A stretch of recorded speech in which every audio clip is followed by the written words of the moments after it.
कौन कले यार समाधान घटो कारण यहाँ हूँ जात्रा गोटे आह्वान काल आज्ञा चलती जात्रा गोटे परंपरा आम ओडार गोटे जात्रा हूँ गोटे भल जिनस फिल्म बंद हो गलानी जात्रा को लोक आपणाऊँ जदि आम मैंने यही सब करवा यही सब कंट्रीब्यूशन करवा यही माने कलाकार यही सब व्यवस्था अव्यवस्था भितर रे एवं यही प्रयोजक मैंने अहतिक दरमा देवे एवं कमिटी उपर नदीबे निश्चित यहाँ बहुत क्षतिकारक आम या भितर बहुत आलोचना करूँ या भितर आम खाली जे मालिक न आम मालिक आ मैनेजर विथ किसी कलाकार बसी किसी आलोचना करूँ हुए तो माने किसी आमको मिल पारे न तो ना जात्रा जब एमती चलो आ मैक्सीम वर्षे 2 वर्ष भर जात्राटा आज्ञा डूबीज जमती फिल्म चली जाइए जात्रा भी आज्ञा सेम चलीज देखो तो ये जो कली आसला यहाँ समाधान हो पारि था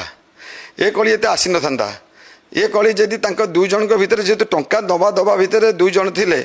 आउ तृतीय लोक किए जानी ना सेमती ये कथा को भी से 2 जन किसी समाधान कर पारे कहीं कली कि सी पदा को आने माने दांडे पकई हाट माने ये गड़े से निर्भर करे किंतु चाहिए पाड़ी बाबू एवं पीयूष बाबू उभय जेहतु टंका नहीं टंका देते उभय बसिक समाधान कर पारते एक कथा किसी पदा को आसी न जात्रा मालिक गोटे आशा रखिकी टंका देती यहाँ सत एवं से आशा टंका देती कहीं जड़े कलाकार को पाइबापी जेहेतु माने पीयूष रे क्रेज गोटे चली जात्रा गोटे इंडस्ट्री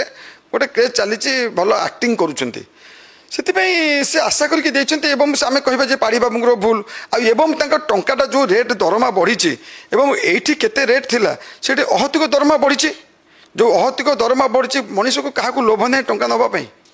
तेणु पीयूष बाबू जिते मासिक 70 लाख टंका पाड़ी बाबू कहते दरमा होता गोटे छोट अमाउंट न से जो दरमाटा होती पीयूष बाबू लोभ हो